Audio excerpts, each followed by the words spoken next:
دوستو یہ video Canada کی ایک مسجد کا ہے جہاں مسلمان اپنی نماز ادا کر رہے تھے، لیکن تبھی ایک غیر مسلم نے مسجد میں گھس کر مسلمانوں کے ساتھ جو کیا وہ آپ کو حیرت میں ڈال دے گا۔ یہ ویڈیو کافی تیزی کے ساتھ سوشل میڈیا پر وائرل ہو رہا ہے۔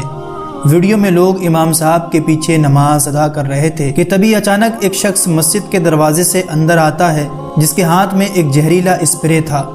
وہ پیچھے کی صف میں نماز ادا کر رہے مسلمانوں کے اوپر جیسے ہی ڈالتا ہے تو آگے جو ویڈیو میں اس کا حال ہوا وہ آپ کی آنکھیں کھول کر رکھ دے گا۔ دوستو یہ ملحد اس وقت مسجد میں گھسا جب لوگ امام صاحب کے پیچھے نماز میں کھڑے تھے، قرآن کی خوبصورت تلاوت جاری تھی، لیکن تبھی مسجد میں لگے کیمرے میں جو منظر ریکارڈ ہوا اس نے دماغ کو چکرا کر رکھ دیا۔ یہ ملحد سیدھا مسجد کے دروازے سے اندر داخل ہوتا ہے اور 2 قدم آگے بڑھاتے ہی دور سے ایک اسپرے نماز میں کھڑے مسلمانوں پر ڈالنا شروع کر دیتا ہے۔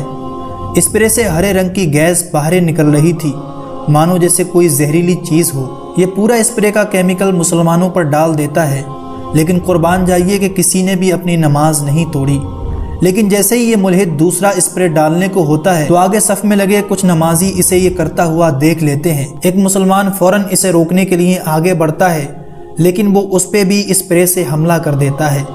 اتنے میں ایک نوجوان آگے بڑھ کر اس کو دبوچ کر گرا دیتا ہے اور خوب زوردار طریقے سے پہلے تو اس کی پٹائی ہوتی ہے اور پھر اس کو گھسیٹ کر مسجد سے باہر لے جاتے ہیں۔ یہ شخص دوستو ایک ایکس مسلم ملحد تھا جس کو کینیڈا عدالت نے اس جرم کے لیے 8 سال کی سزا سنائی ہے۔ باقی اس کے بارے میں اپنی رائے کمنٹ باکس میں ضرور دیں۔ ویڈیو کو لائک اور اپنے دوستوں کو ضرور شیئر